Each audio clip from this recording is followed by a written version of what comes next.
I'm gonna try to get a, who is it, Bojang? Who is it getting biscuits? Bojang.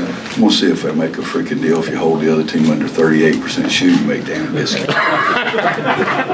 That's ridiculous. The last 30 seconds. Hell, I wanted to get the ball and shoot it. I thought he got major points for shooting bad shots, but I thought in the second half we did a lot better defensively. First half we turned it over way too much.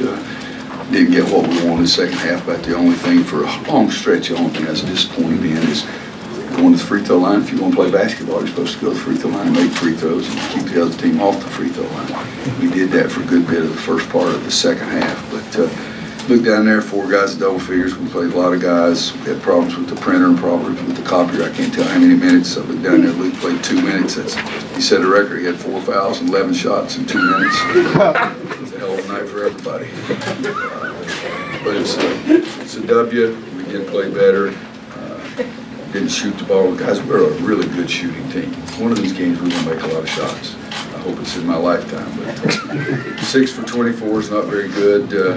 I think that one thing for us, we were more gifted. It helped us that K-Cock got in free throw and we got in foul trouble early. That helped us a great deal. But you know, they shoot 35%. We shoot 49.3 because we took 4 terrible shots in the last 30 seconds more than biscuits. Can we ask Bojangles if they do that? All right, let's do it. See if we can give biscuits for everybody if we play defense 1 possession a game. It's a W. CB McGrath's one of my favorite people in the world. He's like a son to me. I love him to death, and he's the only guy I know that's got fewer home games than we do. At his level, he's got to play a lot of games to try to get money. He's got to play a lot of games to get a schedule, but he only has 14 home games. In our league, we have 16. I think that's the fewest. Some guys have gotten 20 and 21, but CB's got a tough schedule, and I was hoping that we'd be one of those tough games for him, and I think we were. But it's an interesting day. I watched TV for almost 3 hours today. It wasn't Sports Center. Most I've ever watched anything that wasn't Sports Center, except about the hurricane. But President Bush was a kinder, gentler person that set an example for what we need to be as a country, and I was very appreciative of what he did for us. And I've got a funny story, and then I'll leave. Anybody need anything?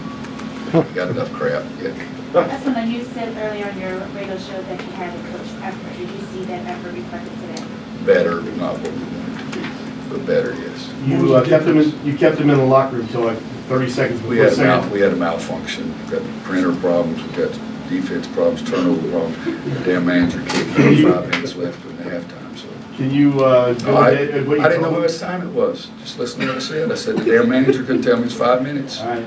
I looked up and it was 30 seconds. You obviously talked to him at halftime. What did you tell him at halftime? I told him we sucked. These are required, right? Yeah, it's the ACC rule that I have to have press conferences. I've got a real good thing for it. Just shut up asking stupid questions. How about one more? Okay. What was the difference defensively that stretch in the second half? We were more active. I mean, we sweated more. Sweated at work. Yeah. Okay. Or sweat. It is now. Yeah. No. My wife's an English teacher. I'll hear this. We were better in the second half. We had more effort. Our traps helped us a little bit too, but we were better yet. Now, do you want to hear? Yes. Sorry. This better be good.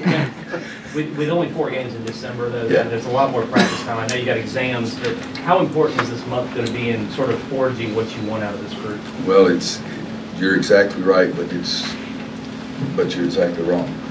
You can't practice. I mean, seriously, we're doing a run and we're off tomorrow. We do a run and shoot Friday. We're off Saturday. Sunday, I told them we were going to have the best practice in the history of the civilized world. Okay, and then guess what? On Monday and Tuesday and Wednesday, we have 1 practice.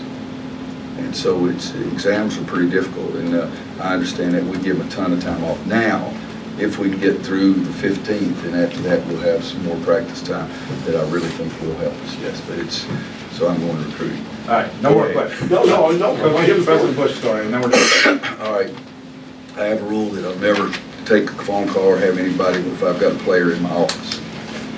And so I can't remember what year it was or anything like that, but I've got a player in my office, and my secretary comes and opens the door, and I looked at her like, what are you doing? And she said, Coach, excuse me, but former President Bush is on the phone. And I said, well, tell him I'm calling back.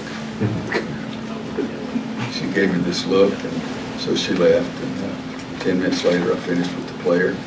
And so I went in there and said, was that really President Bush, or is one of my nutmeg buddies? She said, no, the Secret Service called and everything is President Bush. I said, well, call him. And so I got on the phone. I said, President Bush, I apologize, but I have this policy that nobody's important enough to make me stop meeting one of my players, even before I'm President of the United States. He laughed. He said, I love that, Coach. He said, let me tell you, Jimmy Nance is the best name dropper in the world. He's the one that told me to call you. And I said, well, good. He said, besides that, can I get 2 tickets for my, I think it's my granddaughters for the game on Sunday.